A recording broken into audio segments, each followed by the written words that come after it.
Wife cheated on me with her colleagues, so I snatched everything she had. In life, we should always be prepared for the best and the worst. It's unpredictable and shocking how one moment can put your life together or make your life fall apart, as it did in mine. I, 36 male, married my best friend's sister 10 years ago, and in addition to that, we dated each other for 4 years, but we have known her since we were like 5. You can call us childhood sweethearts. Our dating days were very sweet and bitter because our relationship almost broke my friendship with Jacob, her brother. I'll call her Candace, 33 female. She was not just my girlfriend, but my childhood crush and the only woman I ever laid eyes on. On top of that, I considered her my soulmate until she willingly decided to break that soul contract of ours, which ruined my life and our daughters as well. Our marriage life was going smoothly, and we never fell out of love. She always took care of my needs, and I did the same with her. She's a great mother, and we have a 6-year-old daughter together. She's always very nice to everyone and has a very sympathetic nature, which made me rethink my thoughts before doubting her for something obscene like this. I'm a lawyer and always occupy with different cases, which pushes me to spend more time with my case files and my chamber and less time with my wife. But I always make sure to be there for her to make everything special and to make her feel the same way as she did back 10 years ago on the day. I proposed to her if she wanted to marry me, and she immediately said yes. Candace works as an assistant manager at my brother's company, and she is always present and attentive in her work, but that has never stopped her from being a good wife or mother. Since the day she got promoted to an assistant manager position in a different branch, things have been very rough with regular arguments. She had been coming home later than usual, and I thought it was because she was adjusting to a different branch with different people, but my dad in fear escalated the day she came home very drunk, dropped off by her friend because she was unable to walk. I already tucked her daughter in bed and took Candace to our room. I was changing our clothes when something caught my eye. I saw 2 huge hickeys on her back and one on her shoulder. Something inside my stomach turned up and down, and I felt the anxiety creep in and lots of other thoughts on how and why. I kept my composure, relaxed my mind, and let myself not overthink and doubt her. I headed towards the living room and started preparing myself for tomorrow's case. But my mind was still revolving around those hickeys and how she got them. After all of that thinking, I decided to confront her the next day before she left her work. Her cold and irritated behavior was already bothering me, and all these little details were the cherry on the top. I never knew our marriage would turn bitter after 10 years of sweetness, and maybe it was just a phase. I went inside our bedroom, and her phone was continuously buzzing every second. My mind was questioning who could be texting her. So I went to the desk and tried checking her phone, and our 10 years of marriage, Candace never had a lock on her phone, and this time her phone was locked. My thoughts again started haunting me, and I was thinking about our lives, our daughter, and everything we shared. I put the phone back on the desk and went outside to get ready for today's case. I went inside the kitchen and started preparing breakfast for Candace and her daughter. I placed the dishes on the table and suddenly felt someone hugging me from behind. I turned around and saw Candace smiling and hugging me tightly. I hugged her back and felt relaxed. But there was another thing that caught my mind. She always wore rose and vanilla mixed perfume, and today, she smelled like men's perfume and her hair reeked of smoke as if she were smoking. All these little details made me not hug her back. She sat in front of me at the dining table, all smiley faces as she was in a very cheerful mood, but I was unhappy. So I asked her the reason behind her happiness. She told me that she was happy because I made her breakfast. I couldn't stop myself from asking where she was last night, so I eventually did. The smile on her face faded. She apologized and told me that she forgot to inform me about the welcome party in her new office where she was forcing herself not to drink, but eventually ended up drinking a lot. She looked frightened and suspicious. I asked her where she got all those hickeys on her back, and when she started putting locks on her phone, she stood up, put her hand on her head, and started grabbing her hair like a maniac. I ran towards her and tried to stop her. She was screaming and crying at the top of her lungs. I got scared by her behavior. She said it was not seeing her efforts. She had been putting in her work and doubting her for screwing someone. She called me insensitive that I didn't care to ask about the marks and just made my assumption that it was a hickey. She said it was a cigarette burn she got in the club. I guess anyone at my place would have done the same thing. Before I could say it, she stopped me by telling me that her phone password was my birth date and because of office files on her phone, she had to put a lock. After all the screaming and shouting, I went to work. During my work, I couldn't stop thinking of different possibilities, and I wanted to talk to my brother James about it, but her marriage privacy was another thing that would make Candace more upset. So I just tried to forget it. I don't know. I found Candace's behavior very suspicious. I went back home, and her little daughter Lily was playing with her toys. In the bedroom, I heard Candace giggling and talking to someone. She was not laughing in a fun way, but more on a flirty way. I headed towards a room and overheard her saying, "How red is it?" What was she talking about? Giggling. As soon as I opened the door, she immediately hung up the call and gave a fake laugh. She got scared. I asked her to whom she was talking while pretending to be searching for something. She shrugged off by saying it was just a friend and left the room. Nope, it wasn't just a friend. There was indeed something going on with the way she was acting and gaslighting me into thinking differently. That evening, she was wearing the backless top, and her hickey was visible to me. It was very dark and red, and it was not a burn. I know I love her, but I can't act like a fool in love and let her pull crap under my nose. I can't stop myself from suspecting her. Update 1. It's been 3 weeks since my last update. It was pretty hard for me to do anything after seeing those hickeys, or whatever she called it. Let me tell you guys, my instinct was right, and I was not overthinking. Candace continued with her shady activities, so one day, I decided to stay up and check her phone after she went to sleep. That evening, I was doing my work in the living room, and she was on her phone for 2 straight hours, looking worried while texting someone. I didn't ask because she was only going to lie straight to my face. After an hour, she was inside our bedroom sleeping peacefully. And let me tell you guys, we haven't had sex for a month now. Even on days I tried initiating it, she told me she was tired, but it never let it be the reason for the argument. As I was about to reach for the phone, it started buzzing, and it was an unknown number calling her. I took the phone outside the room and answered the call. There was a woman on the other end screaming something which almost made me throw up. The woman was screaming and saying that she finally found her number, and if she did not stop screwing her husband, she would tell everyone in the office and make her jobless. As soon as she finished her sentence, I told her I was her husband, and there I would be some misunderstanding. The woman, whose name is Jenny, was the wife of Matthew, who works in the same office as Candace. She gave me her address and asked me to meet her as there was something she wanted me to know. Let me tell you guys, the worst thing to experience in life is getting stabbed by the person who took an oath to be there for you for the rest of your life. All this while I was praying and wishing that all my assumptions turned out to be false. I loved her, and I didn't want to think that on the days she refused to sleep with me, it was because she was sleeping with her colleague. The next day, I went to meet Jenny. She was pregnant and younger than me and Candace, which made me feel bad for her. She was 8 months pregnant. She told me that her husband was cheating on her with Candace. Her eyes were teary, and for some reason I couldn't cry, and felt the only emotion, which was anger. It felt sad and a very cruel thing to do to your pregnant wife, and my wife was a part of it.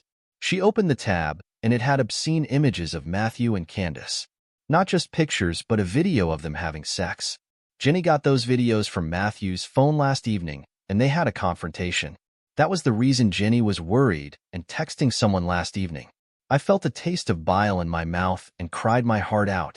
I asked her to send me all those pictures and promised her that Candace would suffer for wrecking her house.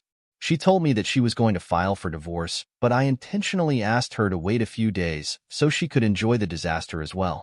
After leaving Jenny's house, I drove off to my brother's place. He has 2 kids and has always been a great advisor in my life.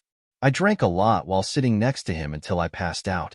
After 2 hours, I woke up with a throbbing pain in my head, and my brother was sitting on a sofa, rubbing my feet. After having a warm cup of espresso, he started asking me different questions and I understood none. I gave him my phone and asked him to open the gallery and see what's inside. He looked disgusted and immediately put the phone on the table. I told him about everything, and there would be he interrupted me and gave me more information that she had been cheating before the promotion. In her previous team, Matthew was her team leader, and there could be a way she did that for a promotion. One thing about Candace that I forgot to mention is her greed. She was never a gold digger and earned her own money and always bought her stuff. But she was greedy for fame and position, and I was not surprised if that was the case. James was the owner of the company, but he always worked from home because his wife Rose was half paralyzed, and that's another story. Anyway, he's a great brother and a husband. I asked him why he didn't tell me all of this. He said he was investigating into the matter and didn't want to take any action basis on the rumors. He didn't have any evidence to prove his point, so remained shut. I drove off home and had already practiced acting normal like nothing had happened before. As I went in, Lily came running towards me and I held her in my arms giggling. Candace walked towards me, kissed my lips, and told me happily that she made my favorite lasagna. I felt like throwing up. After the dinner, well, it was hard to eat with her, and I wanted to put an end to this as soon as possible. She is evil, a narcissist, and one hell of a gaslighter. I was going inside my office, but Candace hugged me from behind. I turned my face towards her. She was wearing her red satin slip dress. She used to look beautiful, but today she looked so disgusting to me that it was hard for me to look at her. She asked me whether I picked up that call last night, to which immediately said no. She again asked me and told me I could tell the truth and she wouldn't be mad. But I was no fool and I disagreed again and kissed her lips. I was following her path of lying and gaslighting the situation. She pushed me onto the bed and whispered in my ear that Lily had slept. I asked her if she was feeling tired as usual. She looked at me in disbelief and refused. I tried resisting, but I gave in. I did it also to humiliate her later. It's going to hit her hard after she will know that I already knew about the crap she pulled and how effing disgusting she is. It was the most thrilling sex we ever had. It wasn't guilty about how it was going to make her feel. She was using me for emotions, so this time I used her. After she slept, I took my arm from under her head, left the room, and headed towards my office. I had 3 missed calls from James. I called him back, and he asked me to meet him tomorrow as it was something he couldn't tell me on the phone. I went inside Lily's room and looked at her. I felt so bad. It made me so angry at Candace that I felt like killing Candace. How could she steal her own daughter's childhood and her happiness? I'm just not able to sleep thinking about what is stored for me next. I will make another update after I get done with everything. Update 2. It took a while for me to update you guys as I was busy making my wife jobless and the divorce status. So instead of updating regularly, I thought of doing it after sorting out everything. So in the morning I drove off to James, and he was in the company's office. James showed me something on the computer.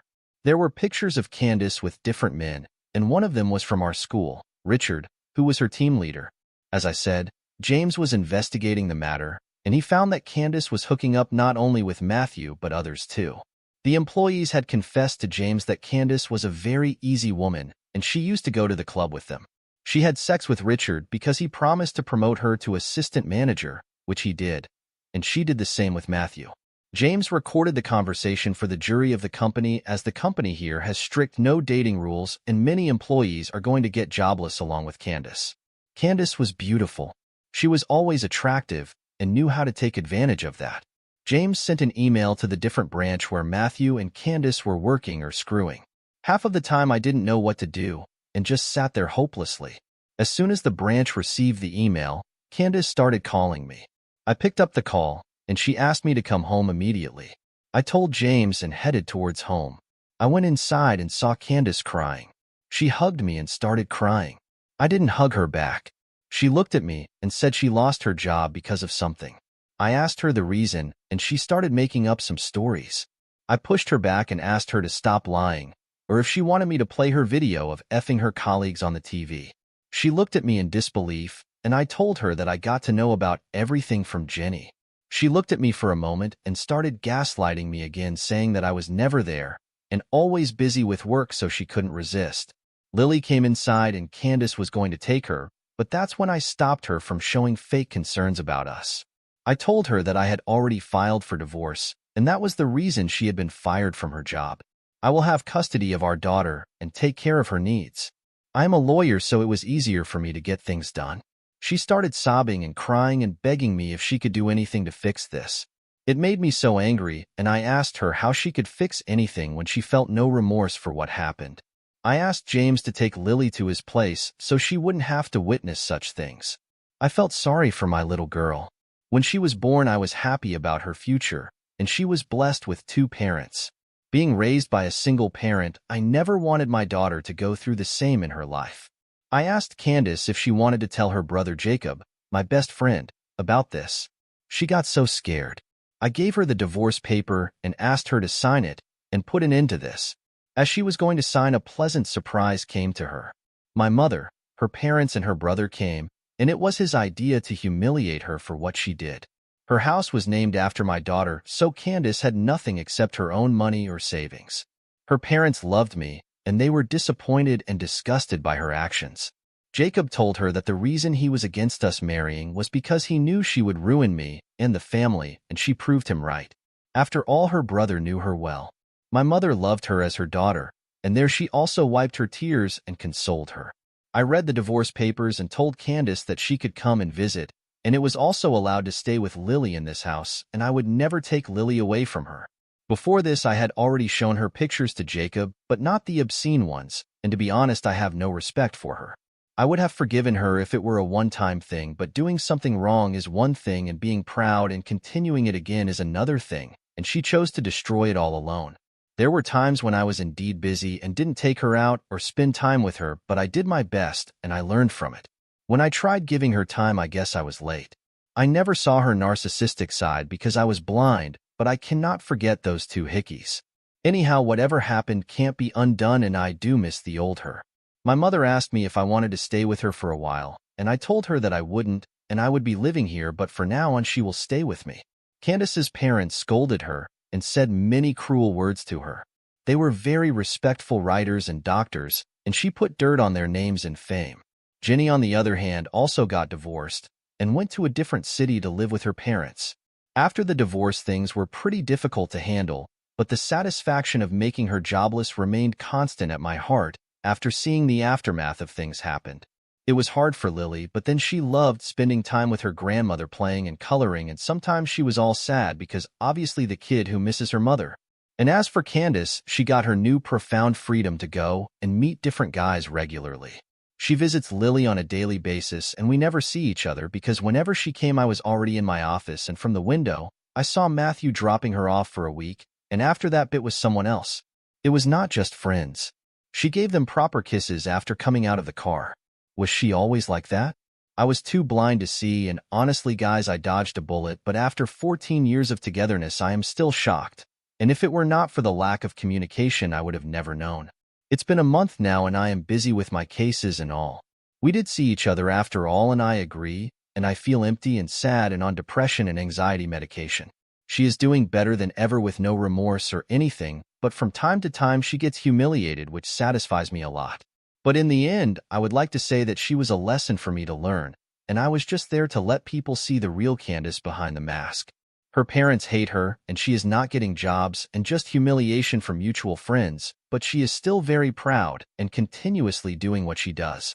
But apart from the rest, I only want the best for my daughter, a happy childhood and a great future filled with love.